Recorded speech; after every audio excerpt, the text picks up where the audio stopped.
other side, the controversy surrounding Udhayanidhi Stalin's alleged derogatory remarks against Sanatan Dharma continues to draw ire from various quarters. The issue has now escalated to the Supreme Court, where 262 individuals, including 14 former judges, have signed a petition urging the Chief Justice of India to take action against what they perceive as hate speech. The petition argues that these statements can potentially disrupt communal harmony and incite sectarian violence across the nation. The letter highlighted the Supreme Court's concern about the increasing number of hate speeches in the past. It emphasized the importance of taking suo-moto action in this particular case. Listen in to what the signatories have to say. No action has been taken against Udhayanidhi Stalin.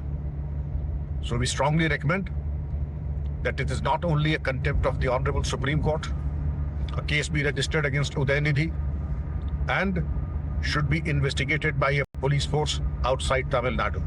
उसने जो सनातन धर्म को खत्म करने की बात, annihilation की बात की है, वो एक जिनोसाइड की कॉल है सनातन धर्म के खिलाफ. तो इसी के संदर्भ में हम सभी लोगों ने ऑनरेबल सुप्रीम कोर्ट के चीफ जस्टिस ऑफ इंडिया को लिखा है कि इनके खिलाफ सुमोटो कार्रवाई की जाए. In the news hour at 9, debate number 2 on Times Now, Super Prime Time. And joining the debate are Nalin Kohli, Anand Ranganathan and Sanjay Jha. And Sanjay Jha, I want to ask you simply this. Why should this not be tantamount to a hate speech? Because all the time, members of the Indie Alliance have been stating that hate speeches should be acted upon. Why should nobody in the alliance actually come out and condemn this statement that can hurt the sentiments of many, in fact, majority of the people that follow the Sanatan Dharma in this country? Navika, to the best of my knowledge, there's a Supreme Court verdict that says that the police or any state government can file an FIR against any individual or group of people who make a speech which is, inflammatory or has any element of a hint of violence. But I think I'm not the spokesperson for the DMK, but I will speak here for the India Alliance, which I support. And I do want to make one statement here, because I have read Mr. Stalin's statement over and over again. There are certain, I would say, usage of text that could have been avoided, in my opinion, should have been avoided. But there's one thing that everyone here needs to take notice of, and I would request people to read a little bit and not follow the WhatsApp University, which is the context of the conversation, because we are otherwise, delinking it from the reality of what he's talking about.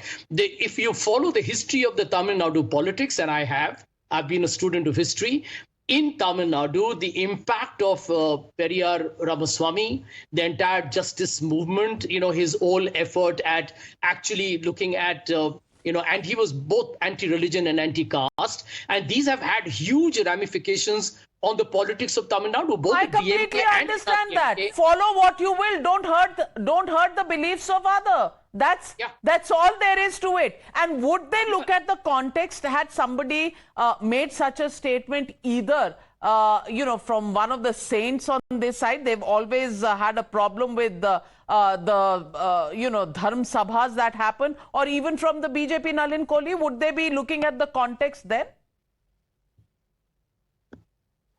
Certainly not. It's hypocrisy. Let's go one by one. Mr. Stalin comes up with something and says that the Sanatan Dharma is like a disease. And who goes out and endorses it? Karti Chidambaram. And no less than Priyank Khadge, the son of Mr. Mallikarjun Kharge, who is the president of the Congress party. So this is the clear message coming from the first family in terms of the official post of the Congress party. Does Mr. Rahul Gandhi come out? He comes out with a tweet a day. Mrs. Sonia Gandhi is unwell, but normally one would expect either of the two of them to come and respond. Nothing. A state statement comes in from Mr. K.C. Venugopal. We respect all. So let me ask this in counter. That it is okay to abuse Sanatan Dharma and get two people, one's an elected member from Karnataka The state police, has it filed an FIR against him? We've just heard that the state Supreme Court directive is there. What FIR has been done? So practice what you preach. The point here is there is a license to abuse Sanatan Dharma because, no, it doesn't matter. We are supposed to be tolerant. I challenge, would anybody even, and shouldn't, I'm saying shouldn't even say a word against any religion. The minute something else is spoken about another religion, they will all jump and say India is collapsing, so the people are in threat, this is majoritarianism. What is happening with the majority you'll have to community? Admit that. Has anyone in the Congress party come out any and reference said, to any other religion, your party would have been the first. Your ex-party would have been the first one to raise objections and vilify the BJP that jab se ye aaye hain, tab se ye hatred ho raha hai. But not one condemnation coming in. Navika, let me expose to you the hypocrisy of the BJP. Nalin and the BJP is trying to conflate what is a political and a social ideological issue of Tamil Nadu with the rest of India, because obviously they will try and polarize. It's a social and ideological issue, not a religious issue. Anand Ranganathan, you are a Tamilian as well, last I checked. Please tell me, social, ideological? Social and ideological?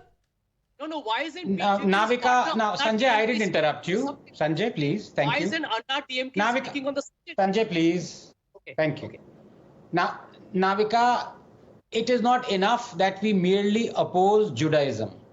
We should eradicate Judaism like we eradicate malaria and dengue and corona. Is this statement not anti-Semitic? Tell me, yes or no? Of course it is, and I wish you wouldn't err to duplicate the position taken by those who made the mistake. I'm being rhetorical here because what I want to say in completing this is that you will be arrested in 16 nations for saying this. But replace Judaism with Sanatan Dharma, and you not only escape arrest, you celebrate the bigotry unabashedly. Udhayanidhi Stalin has uttered a shockingly anti-Hindu and anti-Hinduism statement, and his subsequent clarification is also utterly devoid of truth. Yesterday he said that he included all religions and not just Hinduism. Did I hear him say the same thing about Islam and Christianity also being eradicated like malaria and corona? What a hypocrite he is. And number two, I am a free speech absolutist, but the Supreme Court isn't. The Supreme Court has taken suo-moto action against people whom it considers as making hate speeches. So why is it silent on Udhayanidhi Stalin? Number two, very finally, on my dear friend Sanjay, who is a suspended member of the BNC, Bharat National Congress. I just want to tell him when he waxes eloquent about Periyar, I want to make a quote here, quote verbatim. Whatever Periyar says can only be said by a criminal or a lunatic. Do not delay in dealing with this matter. Let him be put in a lunatic asylum and his perverted mind treated there, unquote. Do you know who said this? Jawaharlal Nehru to K. Kamraj on November 5, 1957. So please read your history. I know you love WhatsApp University, but please, there are other sources as well, Sanjay. Well. Running out of time, but clearly history has been altered with the majboori of having alliances, which is why many in the India alliance have not thought it fit to condemn the statement that was made against Sanatan Dharma. So what if it hurt the sentiments of the majority population in this country? Well, that's all about politics, alliances, because, ladies and gentlemen, all's fair in love and war, or should I say, at election time. We leave it at that. Thank you very much to all my panelists, and thank you, viewers, for joining me on the Newshour. Good night. Be safe.